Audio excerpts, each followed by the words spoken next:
A super common interview question during election years is how will the upcoming election impact markets? This isn't about predicting outcomes, of course, but rather demonstrating knowledge of macroeconomics, its interaction with asset classes, and current events. Whether you're preparing for an interview or just keen on understanding market dynamics, this video is for you. Let's start with Trump's proposals.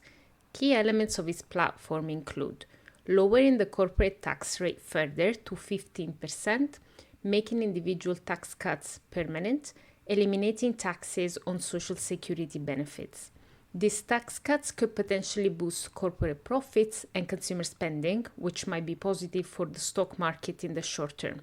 However, they could significantly increase the federal deficit, which is at 6% today, already ahead of its historical average of 3%.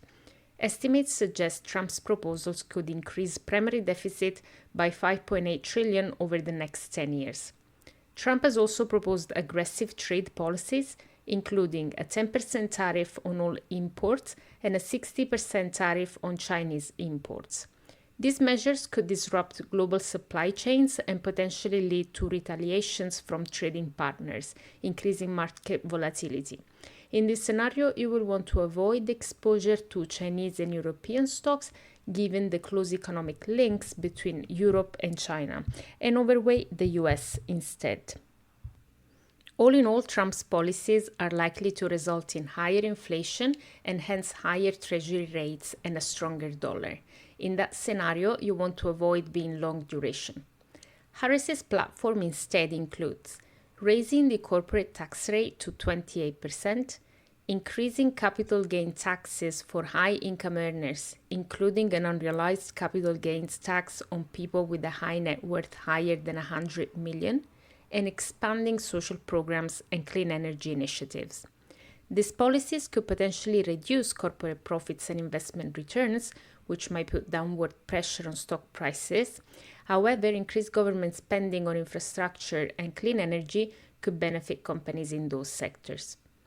Harris is likely to continue the Biden administration's approach to trade, focusing on targeted tariffs and strengthening domestic manufacturing. This could give more stability and predictability for markets because she is effectively the status quo.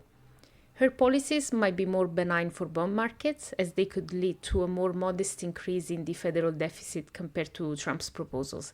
In this scenario, you want to buy long-term treasuries and increase duration as the Fed cuts rates in 2025. It's important to note that a scenario with either a Democratic or Republican sweep is unlikely. It's more probable that we'll see a split Congress, which means that either candidate will have to work across party lines. This political reality check suggests that the impact of either candidate's policies will likely be more muted than their campaign promises might indicate. Remember, this analysis isn't about predicting outcomes, but understanding potential market reactions to different policy scenarios. Key factors to watch out for include the composition of Congress, economic conditions at the time of election, and global events that may overshadow domestic policy, especially with escalating conflicts in the Middle East. Demonstrating this kind of understanding in an interview shows your grasp of macroeconomics and market dynamics, and also your engagement with current events, which are qualities highly valued in the finance industry.